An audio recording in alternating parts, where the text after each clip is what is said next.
Making a video with an infinite white background, as shown here, can really help your viewers focus on you and your message and not on what might be happening in the background. Plus, it adds an element of professionalism to your videos. And it's a lot easier to do than you might think. We're going to outline some steps on how you can do this infinite white background video at your own home. The next step is getting the necessary equipment that you'll need for this video. That will include the camcorder, the tripod, and the Light Studio equipment.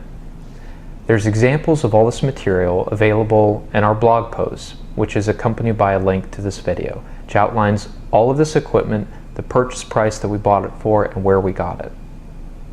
The next step is going to be setting it all up. Now we're using a variation of the 3-point lighting scheme just because we didn't have enough lights to cover everything. So what we have is we have 2 light boxes, 1 and 2, pointed directly on the white background. That's blasting a lot of white light onto that white background. It's saturating the background, which means that we are overexposing the background to make it really pop. Those lights are not pointed on me. I have 2 lights dedicated to me. One is using the boom that came along with the Light Studio equipment, and the second is another pair of lights that are directed right at my face. So the light with the boom is pointed on top of my head, and the other lights are pointed right at me. This helps kind of fill in a lot of the shadows in my face, along with give me my own light source independent from the white light that's blasting on this white background. Next, you're going to need to configure your camera correctly. The first time you turn it on, probably the white balance is not correct. That means the white not be as white as it needs to be. It might be a little more gray or muted. The next step is going to be changing the exposure time of your video. That means it's going to let more light in, so the white is going to look brighter and pop more. I will also have more light on me, so I will stand out more as well. Now here's how the video looks without changing any of the camcorder parameters. You'll notice that the white background doesn't appear quite as white, and you'll also notice that it doesn't pop as much. I'm going to show you how to change those parameters. So first we're going to change the white balance.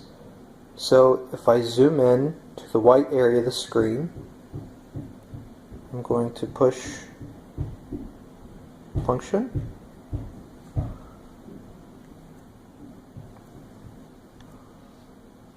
And then I'm going to hit white balance.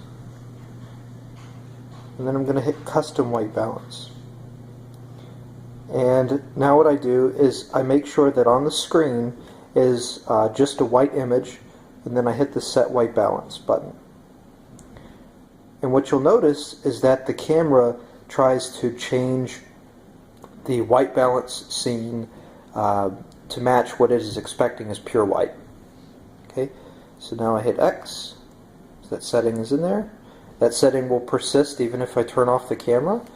And now what I want to do is I want to change the exposure. So what I do is I hit function, hit exposure. Now I pick an area that I want to set as my exposure reference, and now I can increase the exposure, which means it's going to let more light in while the video is being made, which is going to mean that that white background pops a little bit more. So I'll set it up higher, higher, higher. I'll just keep going until I get a bright enough scene. I'll set it to about 2.5. Then I can zoom out, and I'll keep that setting. So now you'll see that the white background pops a little bit more, and that the white is actually shown as white.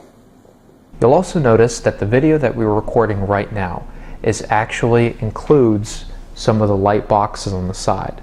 Now we want to crop that out so we don't have it in our final video. Here's the software package that we use to crop our video settings.